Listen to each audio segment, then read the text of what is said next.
Master minds commerce చదవాలనుకునే 10th inter విద్యార్థుల తొలి ఎంపిక. కోడల్ని సొంత బిడ్డలా చూసుకోవాల్సిన అత్తామామలు ఆమె పాలట యమకింకర్లుగా మారారు. అదనపు కట్నం కోసం చిత్రహింసలు పెట్టారు.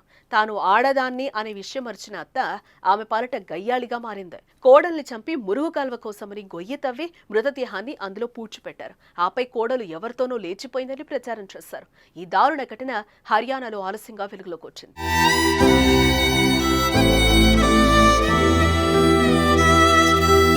హర్యానా ఫరీదాబాద్లోని రోషన్ నగర్కు చెందిన అరుణ్కు షికోహాబాద్కు చెందిన తనూకు 2 ఏళ్ల క్రితం వివాహం జరిగింది.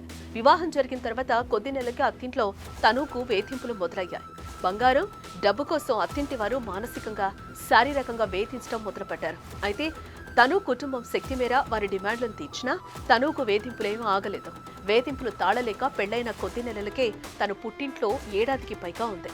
చివరకు మళ్లీ అత్తింటికి పంపించాక మళ్లీ చిత్రహింసలు మొదలయ్యాయి. పుట్టింటి వాళ్లతో కూడా మాట్లాడకుండా ఆమె ఫోన్ను లాక్కున్నారు.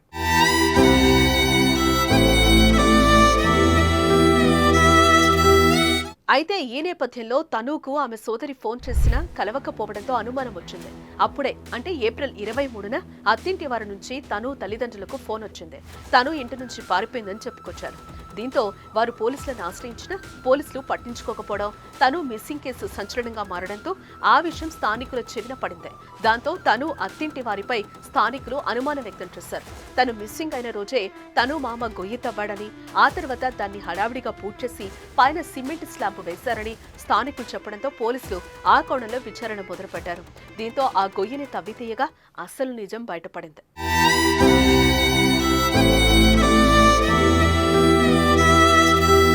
ఈ ఘటనలో దారుణ హత్యకు గురైన వివాహిత తను మృతదేహాన్ని గొయ్యలో నుంచి పోలీసులు వెలికితీశారు. మృతదేహం కుళ్లిపోవడంతో హత్య జరిగి సుమారు 2 నెలలకు పైనే అయ్యుంటుందని చెప్పారు.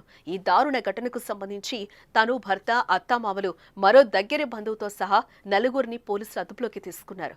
తను అత్తింటి వారితో నివసించిన ఇంటి పక్కనే ఉన్న ప్రభుత్వ స్థలంలో కొత్తగా వేసిన కాంక్రీట్ కింద ఈ మృతదేహాన్ని కనుగొన్నారు. సుమారు 2 నెలల క్రితం మురుగునీటి కాలువ నిర్మాణం కోసం ఆ ప్రాంతంలో గొయ్యి తవ్వినట్లుగా స్థానికులు చెప్పడంతో ఈ కేసుకు ఎండ్ కార్డ్ పడింది.